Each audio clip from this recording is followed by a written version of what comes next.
الله يناديك سحيرا قم واسأل يا عبد الله، فاسألني أعطك ما ترجو، لا تطلب من غير الله.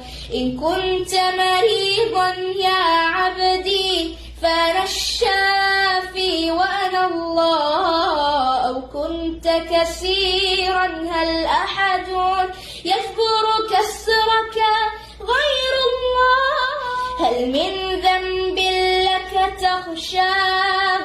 هل فرطت بجنب الله؟ هيا استغفره وسل عفوا، من يغفره إلا الله. ما خاب وعزته عبد قال بصدق يا